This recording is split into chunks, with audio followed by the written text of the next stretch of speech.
City, कि जैतारण विधानसभा में चुनाव कांटे की टक्कर में होंगे। टिकट किसी को मिले, दोनों पार्टियां बीजेपी और कांग्रेस दोनों पार्टियां इस कश्मकश में लगी हुई है कि कौन सी पार्टी पहले टिकट की लिस्ट जारी करे।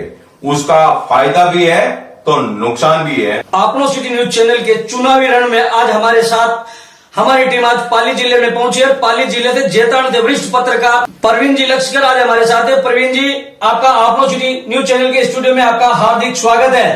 बहुत बहुत धन्यवाद तेजाराम जी कि आपने आज हमें यहाँ पर बुलाया और आपने ये मान सम्मान दिया। आपनो सिटी न्यूज चैनल का बहुत बहुत थैंक यू। हम दर्शकों को बताना चाह रहे हैं कि पाली जिले की जैतारण से आप हमारे वरिष्ठ रिपोर्टर के रूप में आप काम कर रहे हैं और हम इनसे जानना चाहेंगे कि जैतारण विधानसभा क्षेत्र में किस प्रकार राजनीति कर। फिर भी हम बताना चाहेंगे कि भारतीय जनता पार्टी के 17 टिकटों के दावेदार इस समय दौड़ में लगे हुए हैं और कांग्रेस से साथ है, आरएलपी से भी अनेक लोग उनकी दौड़ में लगे हुए। कई ऐसी पार्टी है जो अपने आप के उनके दावेदार लगे हुए। जानना चाहेंगे प्रवीण जी लक्ष्कर से, आप वरिष्ठ रिपोर्टर हैं, कि वहां के पृष्ठभूमि क्या है, किस प्रकार है। ये बताया जाता है कि वहां के एक प्रधान जो है, प्रधान से लेकर पूर्व विधायक जो वर्तमान में कैबिनेट मंत्री रहे और वर्तमान विधायक सहित कई ऐसे लोग जो हैं जो राजनीति में अपने आप में तेज तरार माने जाते हैं, राजनीति में अच्छी पकड़ रखते हैं, वो टिकट की दावेदारी कर रहे हैं। प्रवीण जी, इस समय भारतीय जनता पार्टी से कुल कितने दावेदार हैं और भारतीय जनता पार्टी की इस समय क्या स्थिति है? जब विधानसभा चुनाव 2023 का रणभेरी बजी तब यहाँ पर 1 दर्जन से ज्यादा उम्मीदवार मैदान में आए और भाजपा से दावेदारों की सूची की फेरिस्त लंबी भी हुई। लंबी होने के पीछे ये मंतव्य भी दिखाई दे रहा है कि जिस तरीके से पूरे देश के अंदर और प्रदेश के अंदर भाजपा का जो माहौल, वो जो भाजपा के प्रति जो क्रेज बढ़ रहा है, उसके चलते प्रतिद्वंदिता भी यहाँ पर बढ़ी है। 1 दर्जन से ज्यादा निश्चित तौर से मैं बेबाक कहूंगा कि प्रतिद्वंदी बनकर आए और भाजपा से टिकटार्थियों की एक लंबी सूची की फेरिस्त सोशल मीडिया पर विभिन्न प्लेटफॉर्म पर भी चर्चाओं का बादल गर्म करती हुई दिखाई दी। इस समय वर्तमान विधायक जो आपके भारतीय जनता पार्टी के हैं और सरकार कांग्रेस की रही, इन दोनों के बीच में आपके विकास को लेकर, वर्तमान विधायक को लेकर जनता के बीच में किस प्रकार के तालमेल है? विकास की बात करें तो 70 सालों की बात करें तो यहाँ पर लगभग 30 से 35 साल हो गए लगातार यहाँ पर बीजेपी का शासन रहा। दुर्भाग्य रहा कि पिछली बार जो आज विधायक हैं उनको जब टिकट की दौड़ में थे और पूर्व कैबिनेट मिनिस्टर सुरेंद्र गोयल और इनके बीच में दौड़ चल रही थी और भी दावेदार थे, एन वक्त पर सुरेंद्र गोयल का टिकट काटा गया जिससे रोष पनपा और वो निर्दलीय चुनाव मैदान में उतरे। तो वहीं जैतारण से उम्मीदवार बने थे विधायक जो अभी वर्तमान में अविनाश गहलोत हैं। 5 साल का इनका कार्यकाल देखा जाए तो मिला जुला रहा। समर्थक चांद पर तारे तोड़ लाने की बात कर पाएंगे और करना भी चाहिए, तो विरोधी कहेंगे कि अविनाश के 5 साल के अंदर कोई बड़ा उपलब्धि भरा काम नहीं रहा, ये कहा जा सकता है। और एक निष्पक्ष बात ही कहूंगा जर्नलिस्ट के नाते कि पिछले 5 सालों में साधारण रहा इनका कार्यकाल और विकास की ऐसी कोई बड़ी उपलब्धियां इनके हाथ में नहीं रही जो मील का पत्थर जैतारण विधानसभा के लिए साबित हो सके। जैतारण में कुमोद वोट बहुसंख्यक बताए जाते हैं और माली समाज के व्यक्तियों को वोट देने के प्रत्याशी बनाने के बाद अविनाश जी जीत कर आए, उसको लेकर अब समाज में किस प्रकार की गतिविधियों का विरोध चल रहा है और इस समय क्या स्थिति है? एक स्थानीय विधायक का एक वीडियो भी वायरल हो रहा है जिसमें वो अपने जातिगत आधार को लेकर अपने समाज के लोगों को जाति को एकजुट होने की बात कर रहे हैं। वो वीडियो उनके पक्षकार तो ये बात करते हैं कि ये वीडियो हमारे किसी सामाजिक कार्यक्रम में बना और समाज की एकता को लेकर वो बोल रहे हैं, लेकिन उस वीडियो में आगे जाकर कुमाऊं समाज को भी इंगित करते हुए उन्होंने कई बातें बोली है। सच तो ये है कि वो समाज की एकता की बात कर रहे हैं कि माली समाज का विधायक मैं पहली बार बना हूं और यदि आप लगातार अलग अलग क्षेत्रों से अलग अलग जगह टिकट मांगेंगे तो हम कमजोर पड़ जाएंगे। और वो उनका ये कहना कि फिर कभी जिंदगी में माली समाज का विधायक नहीं बन पाएगा, तो ये गलत बात वो बोल रहे हैं। मैं ये कहना चाहूंगा कि यदि कुमाऊं समाज के पूर्व कैबिनेट मिनिस्टर यानी शासन में रहे कुमाऊं समाज से आते थे, लेकिन उन्होंने जैतारण नगर पालिका में लगातार चेयरमैन जब भी बीजेपी का बना तो माली समाज से बनकर आया। अब आप ये सोचिए कि उनके कार्यकाल में जब वो पंचायती राज मिनिस्टर रहे तो आप ये सोचिए कि पूरे प्रदेश की राजनीति वो कर रहे थे, तो जैतारण में वो चाहते तो उनके समाज के लोग 4 पंचायत समिति सदस्य एक साथ जीत कर आई थी, वो चाहते तो अपने समाज का वहां प्रधान बना सकते थे। लेकिन उस समय भी उन्होंने प्रधान एक राजपूत जाति से आने वाली महिला को बनाया था और उनका ये मानना था कि एक जाति से कोई विधानसभा पर अपना राज कायम नहीं कर सकता, विधायक नहीं बन सकता। तो ये सत्य बात है। देखिए, हो सकता है कि इस इंटरव्यू के चलने के बाद मेरे लिए एक और परसेप्शन को तैयार किया जा सकता है। तो मैं स्पष्ट कर देना चाहूंगा कि न डरूंगा, न झुकूंगा, न टूटूंगा। बेखौफ ये आवाज का अंदाज ऐसे ही चलता रहेगा, किसी को सूट करे न करे। हम तो उस सत्य की राह पर चलने वाले वो राही हैं जहां पर मुश्किलों का सामना तो हमें हर कदम पर करना पड़ता है, लेकिन हम जो बोलेंगे, जो बताएंगे, वो बात जनता तक पहुंचेगी और जनता के दिलों में जो बात है वही हम बोलेंगे। जिस तरीके से पिछले 5 सालों के अंदर विधायक महोदय ने जिस तरीके से एक जातिवाद का एक नया क्षेत्र यहाँ पर पनपा दिया है, वो एक अलग तरीके की राजनीति को लेकर आगे बढ़ रहा है, एक अलग मायने निकाल रहा है। जातियों में वैमनस्य पैदा करने का यह प्रयास, उससे प्रयास जो विधायक के द्वारा किया जा रहा है, मैं कह रहा हूं आज कई हम ग्रामीण क्षेत्रों में जा रहे हैं तो वहां पर इस तरीके का आरोप लगाया जा रहा है कि विधायक तो सिर्फ फेसबुक पर अपने समर्थकों के साथ मस्त रहते हैं। आज आप फेसबुक खंगालिए, उनकी कई ऐसी पोस्ट हैं जहां पर सिर्फ और सिर्फ उनके कुछ गिने चुने नाम हैं जो ही लगातार कमेंट्स करते हैं और जो ही सिर्फ और सिर्फ उस फेसबुक पर फॉलो करते हैं। तो ये दुर्भाग्य है। मैं कहना चाहूंगा कि उनको ये बात करनी चाहिए कि क्या उनको वोट सिर्फ उन्हीं की कास्ट की वजह से वो जीत पाए, ऐसा नहीं है। 36 कौम के लोग उनके साथ लगातार में ही नहीं उतारे। परवीन जी, भाई साहब, मैं आपसे ये बात पूछना चाहूंगा, जानना चाहूंगा, दर्शकों को बताना चाहूंगा कि जिस प्रकार आपने कहा है कि वर्तमान विधायक अविनाश गहलोत ने जातिवाद की इस प्रकार के जो अपने आप में परम और हर व्यक्ति का बनता है कि अपने लोगों को, अपने चाहतों को, अपने समाज को आगे बढ़ाने का प्रयास करता है, मगर कुमाऊं समाज की अच्छी संख्या होने के बावजूद सुरेंद्र जी गोयल कांग्रेस में चले गए, तो भाजपा में उनकी जगह कौन लेने वाला है? और क्या उनके सामने कोई दूसरा, जब आप कह रहे हैं कि कुमाऊं समाज में बहुत भारी रोष है, कुमाऊं समाज ये चाह रहा है कि एक सुरेंद्र जी गोयल ने रहते हुए राजपूत, माली और अन्य संपूर्ण समाज को साथ लेते हुए उन्होंने अपना कार्य किया कि जब नगर पालिका की बात आई चेयरमैन की तो उन्होंने माली को बनाया, प्रधान की बात आई तो राजपूत को बनाया और 36 कौम को साथ लेकर चले। और अविनाश जी सिर्फ एक जाति के पीछे चलकर अपने आप में इस प्रकार की जो बात करें, तो मगर अच्छी संख्या में जहां कुमाऊं समाज है और कुमाऊं समाज के लीडर थे सुरेंद्र जी गोयल, वो इस समय कांग्रेस में चले गए, तो इस समय भारतीय जनता पार्टी में ऐसा कौन व्यक्ति है या किस प्रकार की परिवर्तन जो कुमाऊं समाज से भी कोई आगे आकर इस सामना कोई कर सकता है क्या?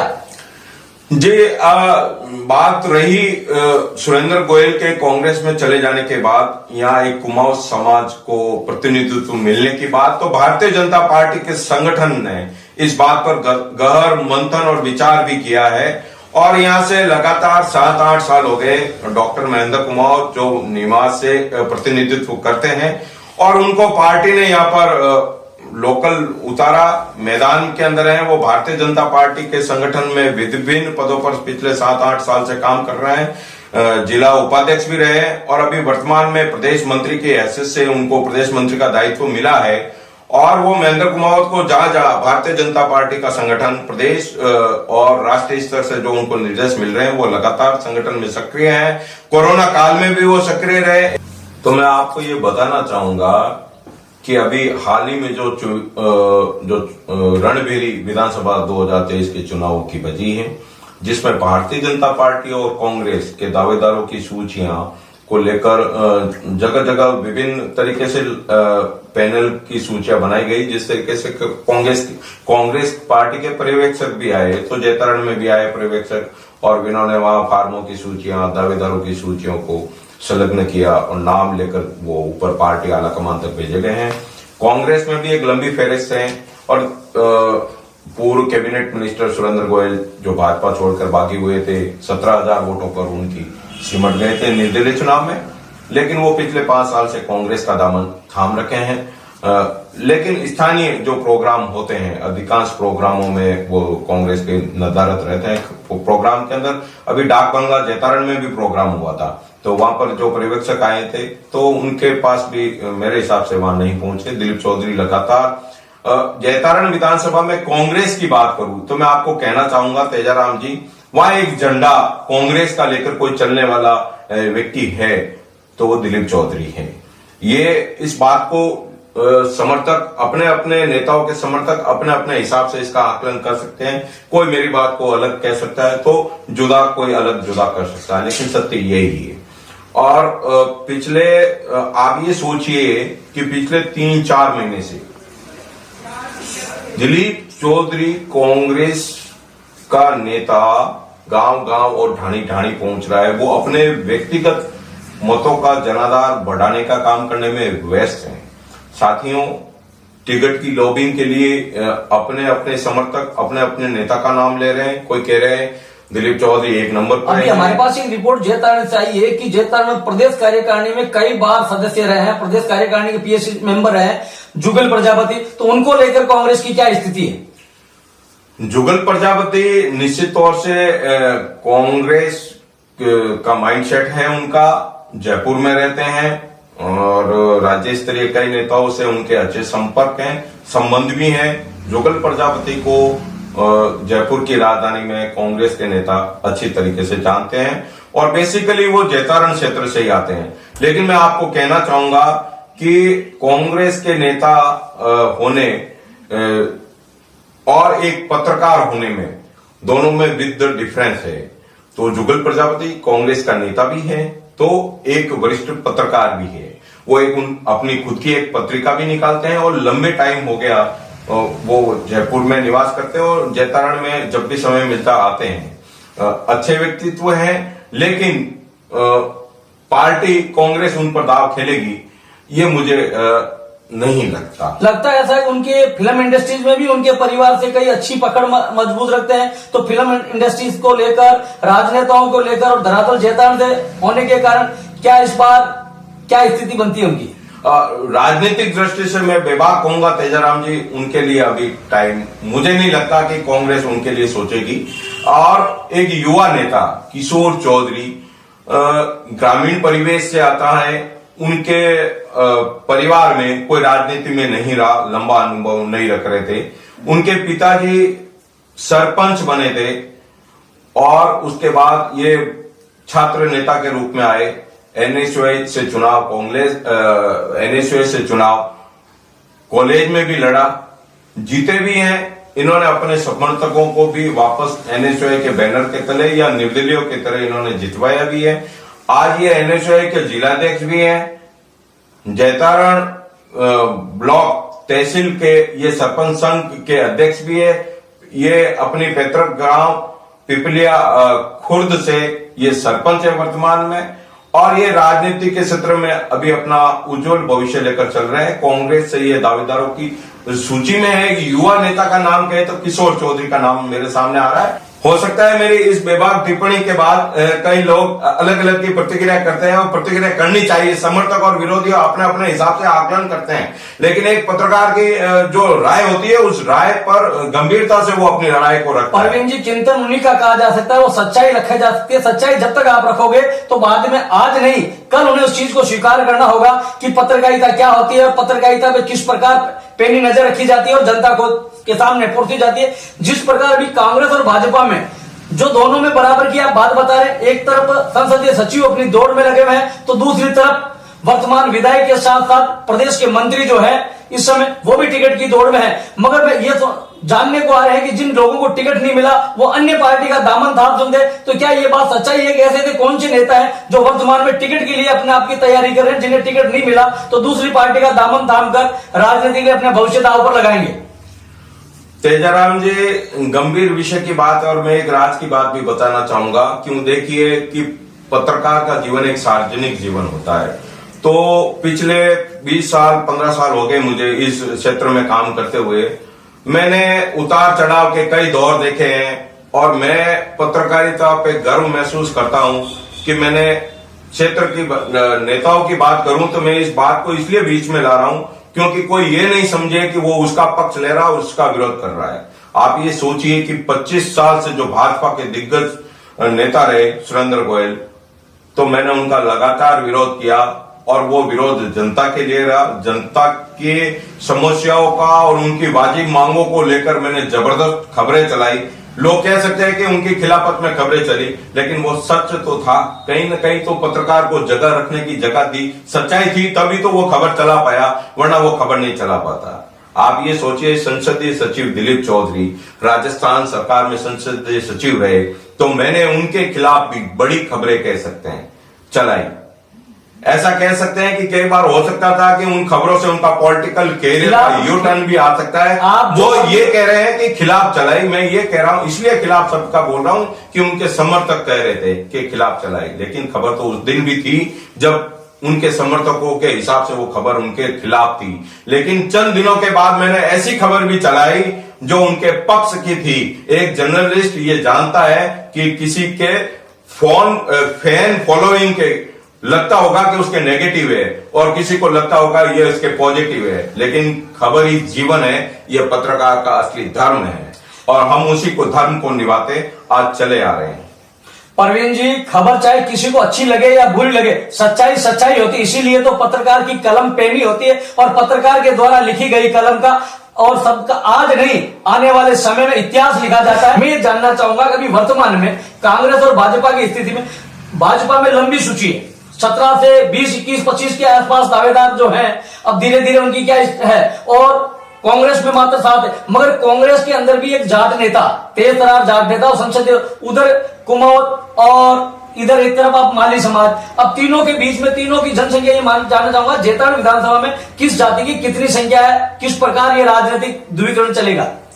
सर, जातीय समीकरण की बात करूं तो रावतों के वोट भी हैं जो परंपरागत वोट बीजेपी को ही जाते हैं। तो रायपुर पंचायत समिति से रावत की जाति की बात करूं तो कमला चौहान वहां से भाजपा की प्रधान का प्रतिनिधित्व कर रही है, तो रावतों को वहां से उचित प्रतिनिधित्व मिल चुका है। विधानसभा की बात करूं तो विधानसभा के लिए आप सोचिए, जाटों का 12 से 15 हजार पूरी जैतारण विधानसभा में वोट बैंक हैं। अपने अपने दावे हैं, लेकिन मेरा ये अनुमान है कि 12 से 15 हजार के वोट हैं।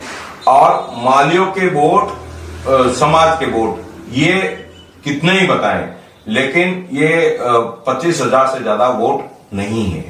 और कुमाऊतों की वोट की बात कर रहे हैं तो कुमाऊतों के वोट 25 से 30 हजार के बीच में वोट है जो वोट मतदान होता है। अब ये तो रही इनकी बात, इन जातियों की बात करूं, एसी के और मुस्लिम समुदाय की इनकी क्या स्थिति है?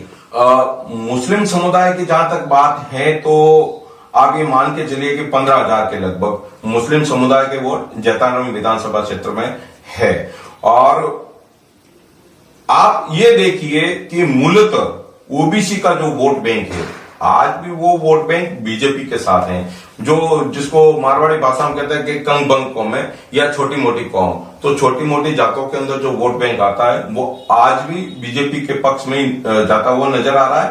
और एससी वर्ग में एससी का 80% वोट बीजेपी के साथ है, ऐसा मेरा अनुमान है। हो सकता है कि मेरे इस अनुमान को देखकर कांग्रेसी लोग ये कहते हैं कि ये पूर्वाग्रह बीजेपी का है, तो वो उनका कहने का काम है। और आप ये सोचिए कि जैतारण विधानसभा में एससी से बावरी समाज से प्रधान को बनाया गया है, तो बावरी समाज का प्रधान एससी से बनकर आता है। तो आप ये सोचिए कि ओबीसी का एमएलए, एससी का यहाँ जैतारण से प्रधान, रायपुर से रावत समाज से कमला चौहान प्रधान, और जैतारण नगर पालिका से फिर माली समाज से बीजेपी का चेयरमैन। ये सारा गठजोड़ और ये जो परिप्रेक्ष्य बनकर उभरकर जो सामने आ रहा है, उससे लगता है कि जैतारण विधानसभा में आज की तारीख में मैं ये कहूंगा कि 2 कदम भारतीय जनता पार्टी का माहौल अब जो, आपको एक वाकया बताना चाहूंगा।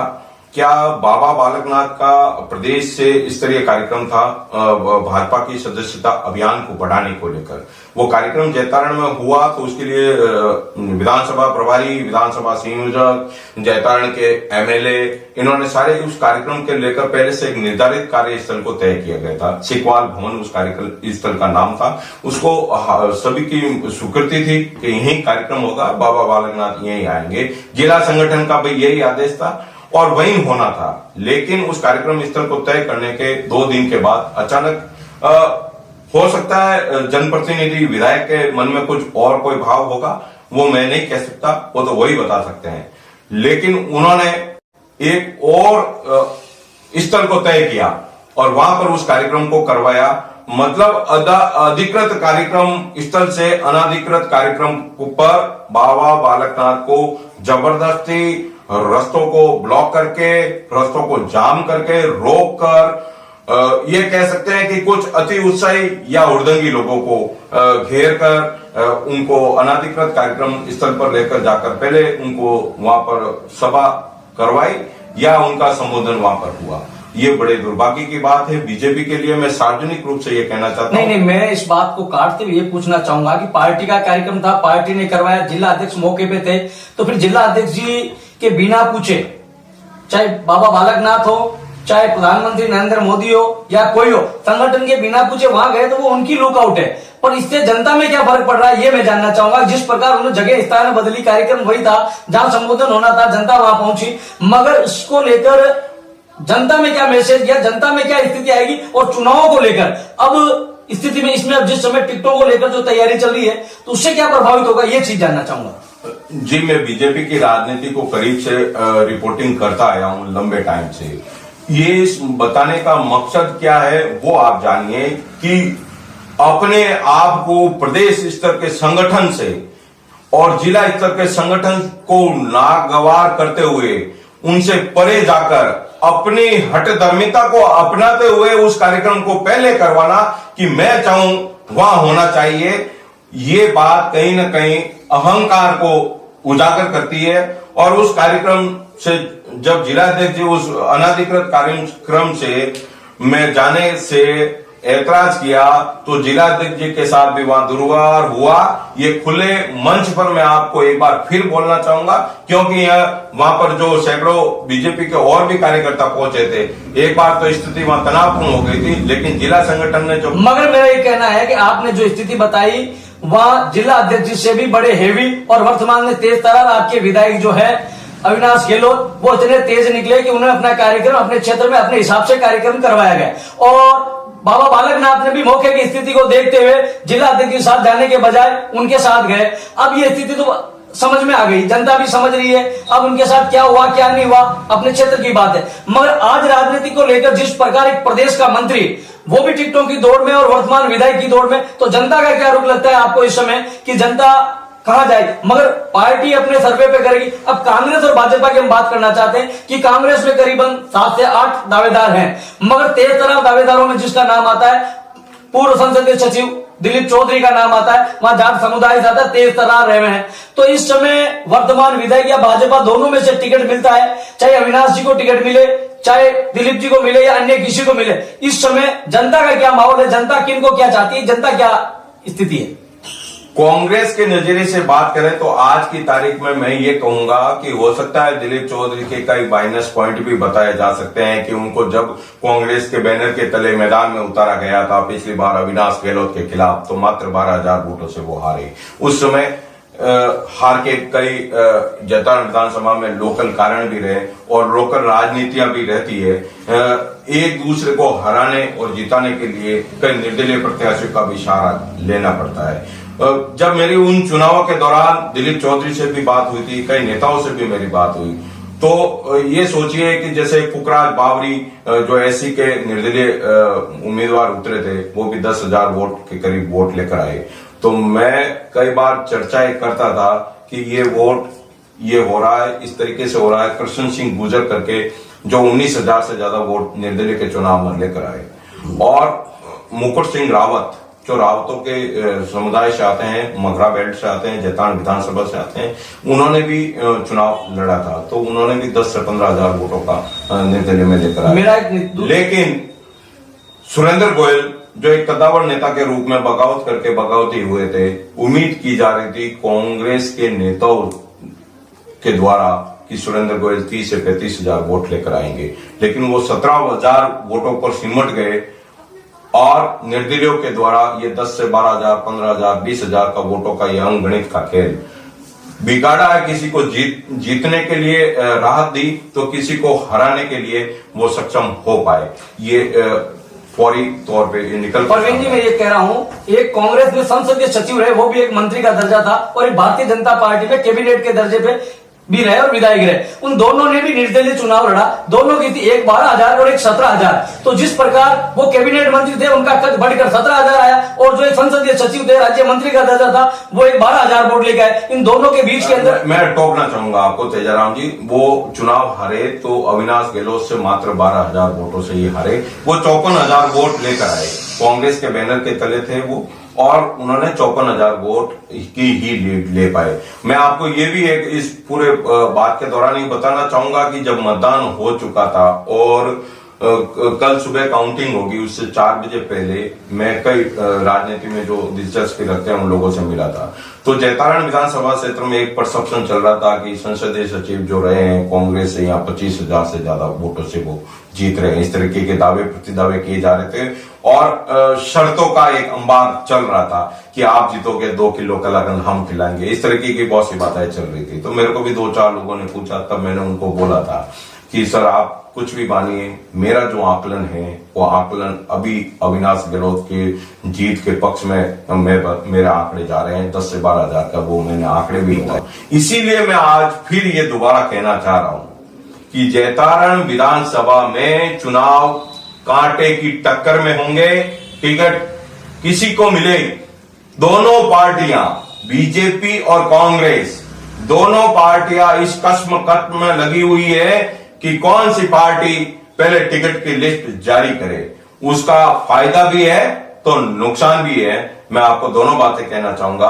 दोनों पार्टियों में अलग अलग जातियों के अलग अलग समीकरण है। कौन ऊंट कहते हैं ना, किस करवट बैठेगा और बदलेगा, ये तो वक्त बताएगा। सूची दोनों तरफ के पार्टियों के नेता जो टिकटार्थियों की दौड़ में है, और लगभग बीजेपी की मैं ज्यादा रिपोर्टिंग करता हूं, तो बीजेपी में लगभग सिर्फ अब पैनल 2 नामों का ही रहा है। तो उस 2 नामों में भी मुझे ऐसा लग रहा है कि कोई फ्रेश नाम, नया नाम 1 नंबर पर मुझे लग रहा है कि जब मैंने बोला, जब मैंने फोरकास्टिंग की किसी नाम को लेकर, तो वो सत्य साबित हुआ है। सुरेंद्र गोयल जो पूर्व कैबिनेट मिनिस्टर रहे, बीजेपी में रहे, कद्दावर नेता रहे, जब उनका टिकट कटा तो लोग कह रहे थे, और वैसा जैसे कि मानना भी चाहिए कि बड़े नेता थे, तो वो ये कहते थे तो मेरा तो टिकट यार मेरी कुर्ते की जेब में है और मैं तो टिकट देने वालों की सूची में हूं यार, मेरा टिकट कौन काट सकता है। लेकिन जब पार्टी संगठन ने सोचा तो उनके दरकिनार कर दिया, उनको टिकट नहीं दिया। तो मैं यही एक बार फिर कहूंगा, बीजेपी में इस बार जैतारण से फिर बदलाव की मुझे जो आसार दिख रहे हैं वही होंगे, जो आसार दिख रहे हैं वही होंगे। समर्थक अपने अपने हिसाब से आकलन करते हैं, लेकिन इस वीडियो को सेव रखना। आपनो सिटी न्यूज चैनल आज एक बार फिर जैतारण विधानसभा से फोरकास्टिंग कर रहा है। बीजेपी में बदलाव होगा और नाम भी सामने आ जाएगा। ये थे परवीन जी लश्कर, जैतारण से वरिष्ठ रिपोर्टर, जिन्होंने ये कहा था कि राजस्थान की राजनीति में जिस प्रकार सुरेंद्र गोयल अपने आप में तेज तरार और टिकट बांटने वाले थे, उससे पहले इन्होंने कह दिया था कि ये बदलाव के संकेत आ रहे हैं। मगर वही स्थिति बनी कि उनका टिकट कटा और नया चेहरा सामने आया। मगर इस वक्त भी भारतीय जनता पार्टी में बदलाव के आसार नजर आ रहे हैं। फिर भी नया चेहरा आ सकता है। क्यों आ सकता है, कैसे आ सकता है, कब आएगा, ये तो आने वाला समय ही बताएगा। और कांग्रेस की स्थिति जब बताई जा रही है कि कांग्रेस में भी 7 दावेदार हैं, तो दिलीप चौधरी सहित अनेक ऐसे व्यक्ति हैं जो पूर्व कैबिनेट मंत्री थे, सुरेंद्र गोयल, वो भी दौड़ में लगे हुए हैं, और युवा नेता एक चौधरी, और उसके बाद किशोर चौधरी, शायद कई ऐसे जो लोग हैं वो भी इनके साथ लगे हुए। अब देखना ही होगा कि कांग्रेस किसको अपना प्रत्याशी बनाती है और भाजपा किसको अपना प्रत्याशी बनाती है, ये तो आने वाला समय ही बताएगा। मगर बदलाव के संकेत हमारे मीडिया ने जो दिए हैं, ये आप देखते रहिए। आपनो सिटी न्यूज से तेजाराम लाडेनवा, मेरता सिटी।